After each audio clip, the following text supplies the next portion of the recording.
आप सभी स्वस्थ होंगे, मस्त होंगे और सभी अपने कार्य में लगे हुए होंगे। साथियों, आप सभी का study at home YouTube channel में स्वागत है।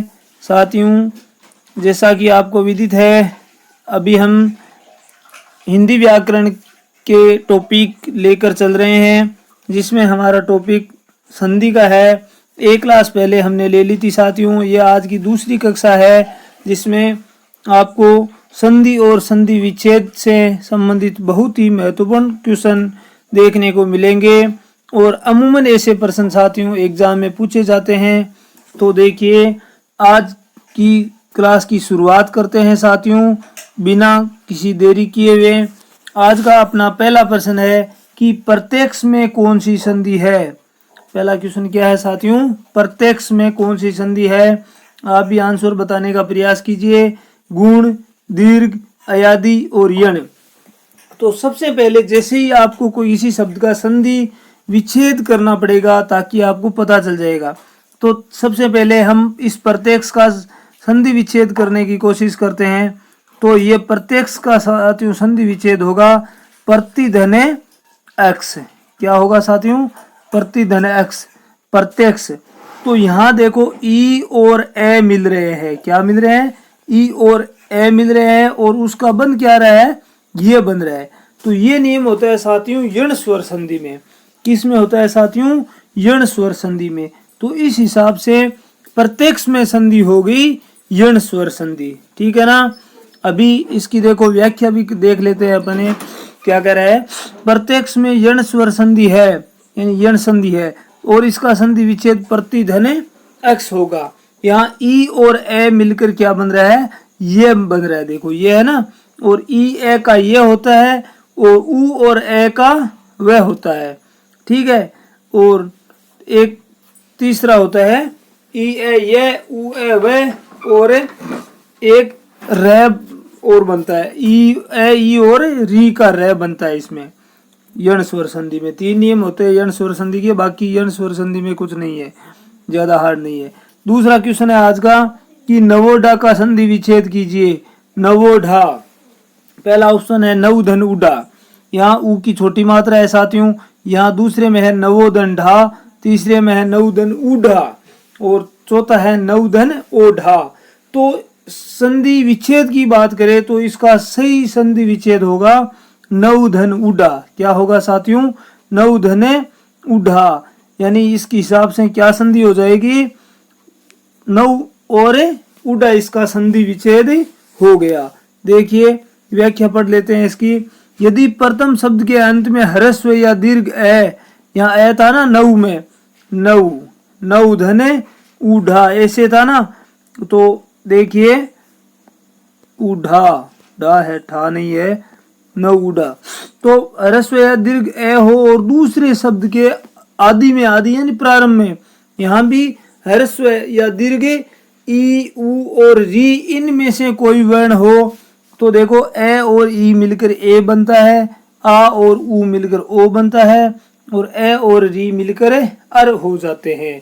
ये गुण स्वर संधि के उदाहरण है। किसके उदाहरण है, गुण स्वर संधि के। तो यहाँ ए और ऊ मिलके ओ बन रहा है नवोढा, तो यहाँ गुण संधि हो रही है। अच्छा प्रश्न है, ध्यान रखना इसका। तीसरा क्वेश्चन देखिए, अनवीक्षा का संधि विच्छेद क्या होगा। क्या दिया हुआ है, अनवीक्षा का संधि विच्छेद। तो पहला ऑप्शन है अनधनवीक्षा, ये नहीं होगा। अनधनवीक्षा बड़ी की मात्रा आ गई। तीसरा है अनुधनिक्षा और चौथा है अन्वधनिक्षा। तो इसका सही संधि विच्छेद होगा साथियों 3 नंबर। क्या हो जाएगा, अनुधने इक्षा। यहाँ भी यण स्वर संधि है, ऊ और ए वह बन रहा है। देखिए अनवीक्षा का संधि विच्छेद अनुधनिक्षा है, ये थोड़ा सा कट गया, अनुधनिक्षा होगा और यण स्वर संधि का उदाहरण है। ये पहले अपने बात कर ही ली। ई ऊ और री के बाद कोई असमान स्वर आए, असमान देखो अलग आ रहा है ना। तो ई का ये होता है, ऊ का वह होता है और री का क्या होता है, रे होता है। ये गुण यण स्वर संधि में, यण स्वर संधि में री का रे होता है, ये ध्यान रखना।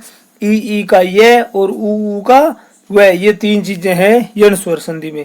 जैसे अन्य उदाहरणों की बात करें अपन तो अति धन आवश्यक का होता है अत्यावश्यक, ई का ये बन रहा है यहाँ, और अनु ए का अन्वय, उ प्लस ए मिलके अन्वय व बन रहा है। ठीक है, समझ में आ गया होगा। यदि आपके कोई भी प्रश्न समझ में नहीं आए तो साथियों आप कमेंट करके मुझे बता सकते हैं, तो इससे आपकी समस्या का समाधान करने का प्रयास करूंगा मैं। चौथा प्रश्न है, इनमें से किस शब्द में यण संधि हुई है या यण संधि है? पहला ऑप्शन है दंतोष्ठ, दूसरा है वसंत ऋतु, और तीसरा है देव्यागमन, और चौथा है मदोन्मत्त।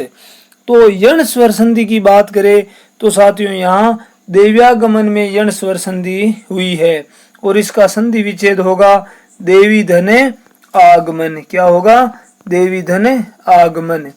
पूरा यहाँ मैं लिख नहीं पा रहा हूँ, आगे दिया हुआ देखो, देव्यागमन का संधि विच्छेद देवी धन आगम, देव्यागम इतना ही है, और इसमें यण संधि हो गई है। ठीक है, आगे बढ़ते हैं। इत्यादि का सही संधि विच्छेद कीजिए। किसका? इत्यादि का। तो इत धन आदि ये नहीं होगा, इत धन आदि ये भी नहीं होगा, यहाँ इति धन आदि, इति धन यहाँ आदि है और आदि है, 3 नंबर ऑप्शन सही हो जाएगा इत्यादि। इत्यादि का संधि विच्छेद क्या हो जाएगा? इत्यादि। और इसमें भी कौन सी संधि होगी? यण स्वर संधि।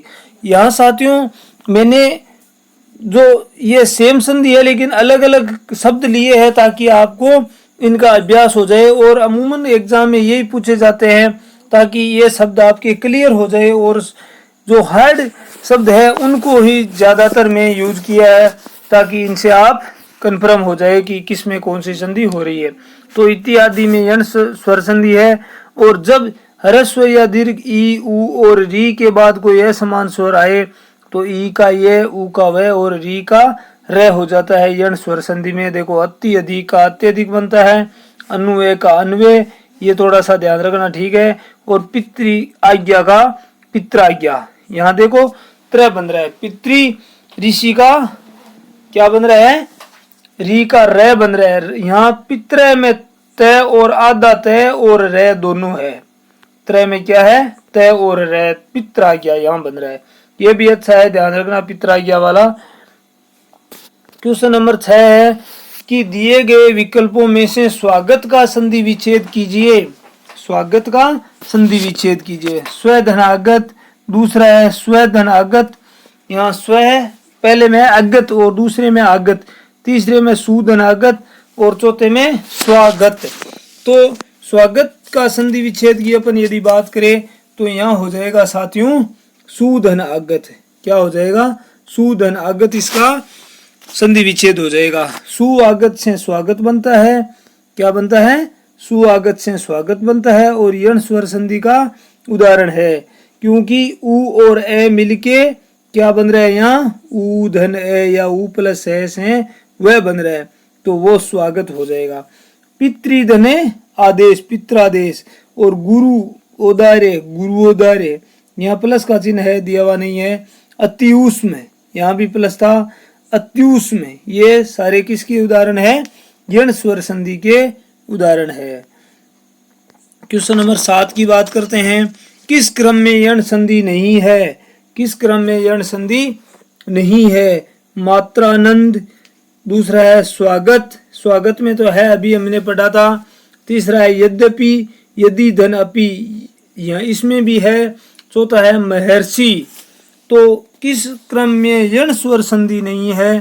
तो इसमें साथियों जो महर्षि शब्द है मात्रानंद में भी होगा। अभी हमने एक उदाहरण लिया था जिसमें क्या बन रहा था? त्र बन रहा था, पित्राज्ञा बन रहा था ना। इसी प्रकार मातृधन आनंद होगा इसका संधि विच्छेद। तो यहाँ महर्षि जो शब्द है इसमें यण स्वर संधि नहीं है। इसमें कौन सी संधि है साथियों? इसमें है गुण स्वर संधि। कौन सी संधि है? गुण स्वर संधि, और इसका संधि विच्छेद होगा महाधने ऋषि, महाधने ऋषि, ये होगा। और ए और या ए कह दो या आ कह दो, आ और री का अर बन रहा है यहाँ महर्षि में। आगे चलें। क्वेश्चन नंबर 8 है कि पावन का संधि विच्छेद कीजिए। पावन, पादनवन पहला ऑप्शन, दूसरा पोधनवन, तीसरा पोधन अन, और चौथा पैवन। तो यहाँ पावन की बात करते हैं तो पो धन अने साथियों 3 नंबर ऑप्शन हो जाएगा और इसमें संधि होगी अयादी। जो दीर्घ स्वर संधि का 5वां संधि जो भेद है अयादी स्वर संधि वो होगा पावन शब्द में पो धन अने, ये इसका संधि विच्छेद हो गया और अयादी संधि का उदाहरण है ये। अयादी संधि की देखो विशेषता ये होती है कि ए ऐ और ओ औ स्वरों का मेल दूसरे भिन्न स्वरों से यानी अलग स्वरों से यदि होता है, यहाँ देखो ओ का ए से मेल हो रहा है ना, ओ और ए इससे मेल होता है तो ए का तो ए बनता है, ये ध्यान रखना, ए का ए ऐ का आय, जैसे यहाँ ऐ की मात्रा लगी तो आय, ओ का औ बनता है और औ का क्या बनता है आव के रूप में परिवर्तित हो जाते हैं। जैसे पौ पौ धन अकै पावक, औ का आव हो जाएगा ने धन अकै नई, नहीं है तो नायक। ये सारे अयादी स्वर संधि के उदाहरण है। द्वावपी संधि का इसका संधि विच्छेद कीजिए। काफी अच्छा क्वेश्चन है, आज आप इम्पोर्टेंट लगा लेना साथियों इसको। चाहे द्वावपी का क्या संधि यानी इसका संधि विच्छेद क्या होगा। द्वे धन आवपी पहला, द्वो धन अपी तीसरा है, दो धन अयापी और चौथा है इनमें से कोई नहीं। तो इसका सही आंसर 2 नंबर होगा साथियों, द्वो धने अपी, द्वो अपी, ये इसका संधि विच्छेद हो जाएगा। अयादी संधि के अनुसार औ तथा ए मिलकर क्या हो जाएंगे आव हो जाते हैं। अतः यहाँ भी द्वा अपी में या द्वो धन अपी में द्वा अयादी संधि हो गई है। कौन सी संधि होगी अयादी संधि। आगे बढ़ते हैं। पवन का शुद्ध संधि विच्छेद, सही संधि विच्छेद क्या होगा। पवन का अभी उदाहरण हमने किया था पो धन अने, ये संधि विच्छेद हो जाएगा और इसमें भी क्या कौन सी संधि होगी अयादी संधि होगी। देखो ए ऐ ओ औ के बाद जब कोई स्वर आता है तब ए के स्थान पर ऐ और ओ के स्थान पर औ, ऐ के स्थान पर आय तथा औ के स्थान पर आव हो जाता है और ये अयादी स्वर संधि का उदाहरण है। जैसे पो इत्र का पवित्र और ने अन का नयन, गे अक का गायक। इसमें ऐ की मात्रा हो तो साथियों ध्यान रखना आय बनता है और औ की मात्रा हो तो आव बनता है। केवल ए की मात्रा होता है तो जैसे नयन ने अन नयन सीधा आ नहीं होता है, ऐ ही रह जाता है। ये थोड़ा सा ध्यान रखना है अयादी संधि वाले में। गवीश में प्रयुक्त संधि होगी, गवीश में कौन सी संधि होगी ये पूछ रहा है। तो देखो दीर्घ स्वर संधि, गुण स्वर संधि, यण स्वर संधि या अयादी स्वर संधि। तो इसमें गवीश का संधि विच्छेद करना पड़ेगा अपने को। तो यहाँ जो गवीश की बात हो रही है तो इसमें भी अयादी स्वर संधि ही होगी। देखते हैं व्याख्या की हुई है। गवीश में अयादी संधि प्रयुक्त हुई है। क्यों हुई है कि ओ और ई मिलकर अवी में परिवर्तित हो रहा है। गो ईस यानी गवीश, इसका संधि विच्छेद ये ध्यान रखना, गो धन ईस, इससे गवीश बन रहा है, ओ ई से अभी बन गया तो गवीश बन गया। ठीक है ना, अयादी संधि का उदाहरण। आगे अब है व्यंजन संधि के उदाहरण। सदानंद का संधि विच्छेद कीजिए। किसका सदानंद, सद धन आनंद, सत धन आनंद, स धन आनंद और सदा आनंद। तो इसका सही संधि विच्छेद होगा साथियों 2 नंबर सत धने आनंद। यहाँ व्यंजन संधि हो जाती है। सदानंद का सही संधि विच्छेद है सत धन आनंद और इसमें व्यंजन संधि है, मैंने पहले भी आपको बताया था। और इसके अनुसार क्या होता है कि किसी भी वर्ग के पहले वर्ण क च ट त प, इनका क च ट त प का मेल किसी स्वर अथवा व्यंजन वर्ग के तीसरे वर्ण किसे यदि इनसे ग ज ड द और ब या चौथे वर्ण में घ झ द ध और भ अथवा अंतस्थ, ये अंतस्थ ये होते यरलव, इनसे होने पर वर्ग का अपने ही वर्ग के तीसरे वर्ण ग ज ड द ब में परिवर्तन हो जाता है। सत आनंद या तो देखो किसी स्वर से मेल होना या इनमें से किसी से मेल होना तो क्या हो जाता है ये तीसरे वर्ण में बन जाता है। जैसे यहाँ तय है ना, तय का द हो जाएगा सदानंद। वाक ईस, तो यहाँ क है ना तो ये स्वर का मेल हो रहा है तो ग बन जाएगा क का ग, वागीस।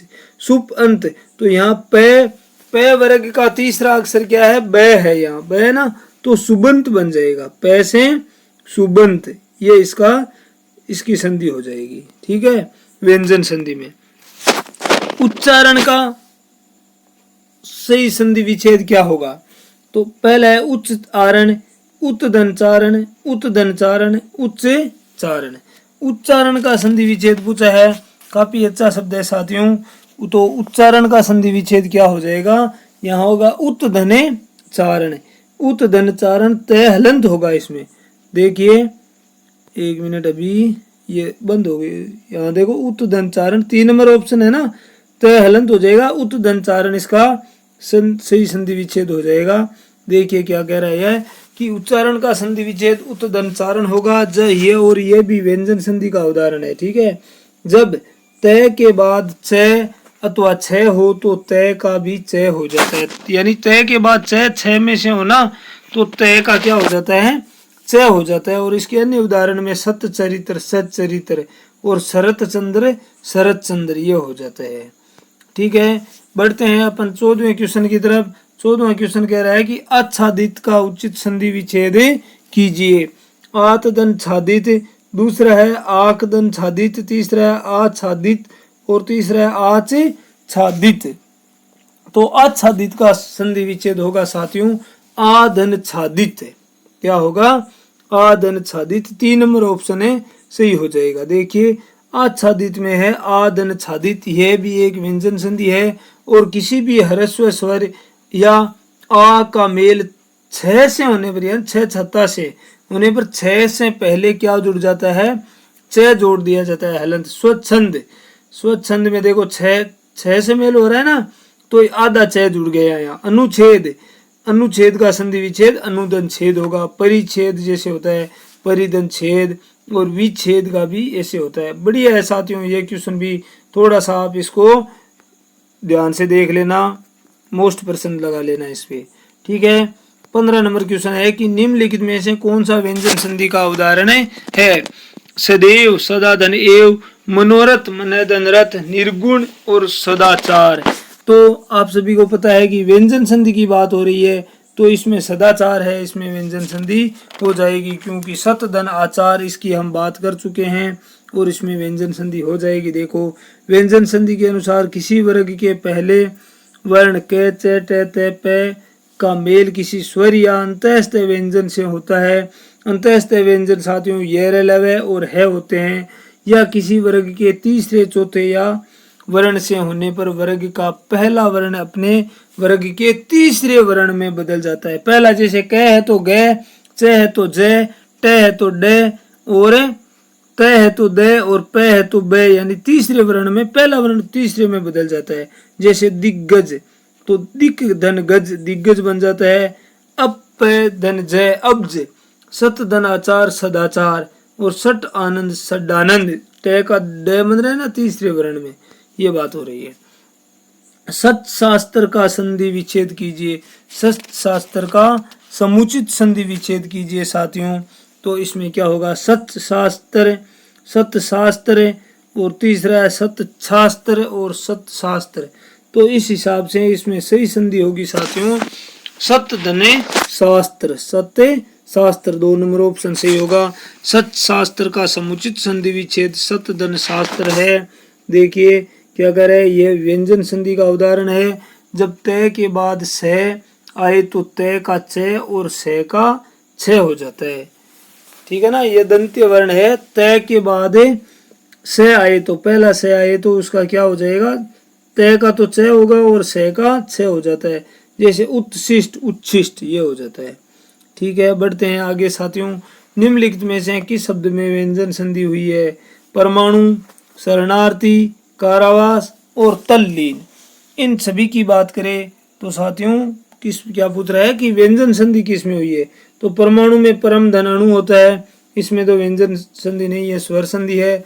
इसी प्रकार शरणार्थी और कारावास इन दोनों में भी स्वर संधि है।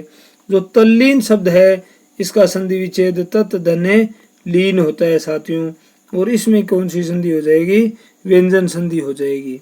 ठीक है ना, तल्लीन तत् धन लीन, देखो इसमें व्यंजन संधि है। जबकि परमाणु परम धन अणु, शरणार्थी शरण धन अर्थी, यहाँ गलत लिख दिया है, कारावास काराधन आवास में दीर्घ स्वर संधि है।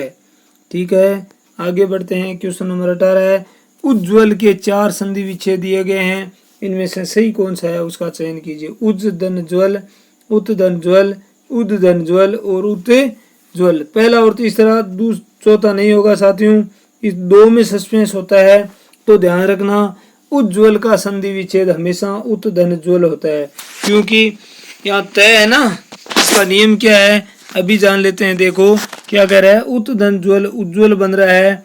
क्यों बन रहा है कि व्यंजन संधि का उदाहरण है। जब तय या दय, तय और दय दोनों के बाद जय अथवा झय हो तो तय या दय के स्थान पर जय आ जाता है। यहाँ देखो, यहाँ तय और दय दोनों होता है ना, कहीं कहीं उज्ज्वल भी उद्दन ज्वल भी सही होता है। क्यों, तय और दय दोनों ऑप्शन दिया है। इसके बाद जय अथवा जय होने पर तय या दय के स्थान पर जय, तीसरा जय हो जाए। जैसे सत धन जन सज्जन, ज्यादा दय वाली सही नहीं होती है, तय वाला इसको सही माना जाता है व्याकरण की दृष्टि से। 19वां है, उत धन श्वास का संधि होने पर क्या शब्द बनेगा। उत्श्वास, उत धन श्वास से जब संधि होगी तो क्या शब्द बनेगा। पहला ऑप्शन है उच्छ्वास, दूसरा है उच्छ्वास और उच्चास और उच्छ्वास। तो क्या सी हो जाएगा, उच्छ्वास। उच्छ्वास 2 नंबर ऑप्शन इसमें सही होगा साथियों, ठीक है। क्यों होगा देखिए, उत धन श्वास में उच्छ्वास यहाँ आधा वह है वो दिखाई नहीं दे रहा है। उ धन छ, उच्च और छ, यहाँ छ भी हलंत है और फिर है वास, उच्छ्वास, ऐसे नाम है साथियों। ये शब्द बन रहा है इसमें, उच्छ्वास और व्यंजन संधि बन रही है। इसके नियमानुसार तय दे के बाद से होने पर तय या दे का च हो जाता है। च बन गया ना यहाँ देखो, ठीक है। और से का क्या हो जाता है, छ हो जाता है। इसके अन्य उदाहरण में तत्श्रुत्वा, तत्श्रुत्वा और उच्छिष्ट में उच्छिष्ट, ये खाने के बाद का जुटन, इसको उच्छिष्ट कहा जाता है। क्वेश्चन नंबर 20 है। 20 कह रहा है, यशोदा में प्रयुक्त संधि कौन सी है। यशोदा में संधि कौन सी है।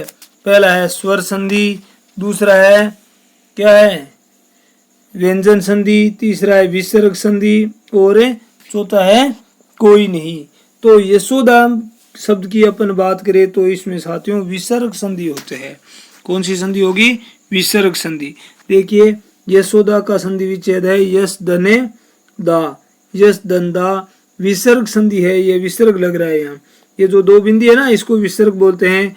इसमें यदि विसर्ग के पहले ए हो और उसके बाद के वर्ग के प्रथम तथा द्वितीय वर्ण को छोड़कर अन्य कोई वर्ण हो या अथवा यरलव्य हो तो ए और विसर्ग मिलकर ओ हो जाता है। क्या हो जाता है, ए और विसर्ग मिलकर ओ बन जाता है। इससे यश धनदा से यशोदा बन गया है। क्वेश्चन नंबर 21 है कि दिए गए संधि विच्छेद में सही विकल्प चुनिए। दूरा सा, दूरा आशा, दूरा आशा, दूधन आशा और दूरधन आशा। इसका यानी कौन सा सही शब्द होगा। दूरासा शब्द दूरासा बनेगा तो दूधन आशा ये हो जाएगा। दूरासा में क्या हो जाएगा, दूध धन आशा। देखते हैं आगे। देखिए दूरासा का सही संधि विच्छेद होगा दूध धन आशा और यहाँ विसर्ग संधि होगी। विसर्ग के बाद स्वर या व्यंजन दोनों में से आने पर विसर्ग में जो विकार होता है उसे क्या कहते हैं, विसर्ग संधि कहते हैं। जैसे निधन आहार, निधन आहार का है निराहार, तपे भूमि तपो भूमि, ये इसका संधि विच्छेद या संधि हो रही है। मनोयोग का संधि विच्छेद कीजिए। किसका, मनोयोग का। मनोधन योग, मने धन योग, मने धन आयोग और कोई नहीं। तो इसका जो संधि विच्छेद होगा साथियों मने धन योग होगा, यहाँ विसर्ग लगेगा और विसर्ग संधि ही हो जाएगी।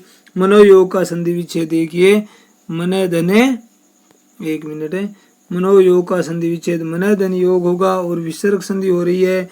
यदि विसर्ग के पहले ए आए और उसके बाद वर्ग का तीसरा चौथा या पांचवा वर्ण आए या यरलव्य रहे तो विसर्ग का ओ हो रहा है। वही बात पहले वाले में मने धन योग का मनोयोग बन रहा है। क्वेश्चन नंबर 23 है कि नी कलंक का सही संधि विच्छेद कीजिए।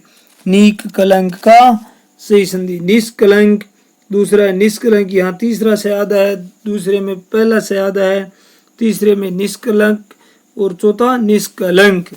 इसमें कौन सा सही शब्द है? तो निष्कलंक का सही संधि विच्छेद होगा, जो सह षटकोण वाला है वो सही होगा साथियों, निष्कलंक। ये 4 नंबर ऑप्शन अपने हिसाब से सही होगा। देखिए क्या कह रहा है कि निधन कलंक का संधि है निष्कलंक, निष्कलंकी। और विसर्ग संधि का उदाहरण है, यदि विसर्ग के पहले इकार या उकार आए और विसर्ग के बाद का वर्ण क, ख, प, फ हो तो विसर्ग का से हो जाता है। इस कारण ये निधन कलंक से निष्कलंक संधि बन गई है। क्वेश्चन नंबर 24वां है, तिरस्कार का सही संधि विच्छेद कीजिए।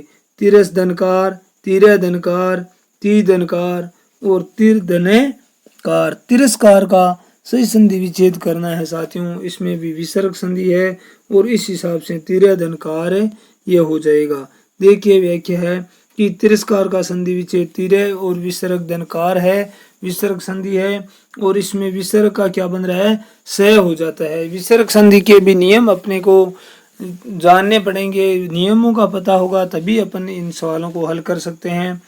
तिरह यहाँ विसर्ग का क्या बन रहा है? तीसरा से बन रहा है। नमः धनकार जैसे नमस्कार है और पूरे धनकार पुरस्कार का संधि विच्छेद पूरे विसर्ग धनकार ये हो जाएगा। क्वेश्चन नंबर 25वां है साथियों, मनोहर शब्द में कौन सी संधि है? स्वर संधि, विसर्ग संधि, व्यंजन संधि, दीर्घ संधि। ये चारों ऑप्शन दे दिए हैं। मनोहर तो इसका संधि विच्छेद आप जानते ही हो, मने धन हर होगा और उस हिसाब से विसर्ग संधि हो जाएगी। देखिए विसर्ग के पहले ए और बाद में सघोष। सघोष का मतलब वो है जिसको बोलने में थोड़ा सा ज्यादा ध्वनि का उच्चारण करना पड़ता है। सघोष व्यंजन अथवा ये रलवे है हो तो तब विसर्ग का क्या बन जाता है? ओ बन जाता है। जैसे पय धन तो क्या हो जाएगा? पयोधन। और पयद, पयोद, मने योग, मनोयोग, ये विसर्ग संधि के अन्य उदाहरण है। ठीक है साथियों, तो ये अपने आज के संधि से संबंधित 25 क्वेश्चन थे साथियों। किस प्रकार लगे आपको कमेंट करके जरूर बताइए और यदि आपके कोई सुझाव है तो सादर आमंत्रित है। साथियों आज बस इतना ही, तो दीजिए इजाजत। जय हिंद, जय भारत, राम राम जी।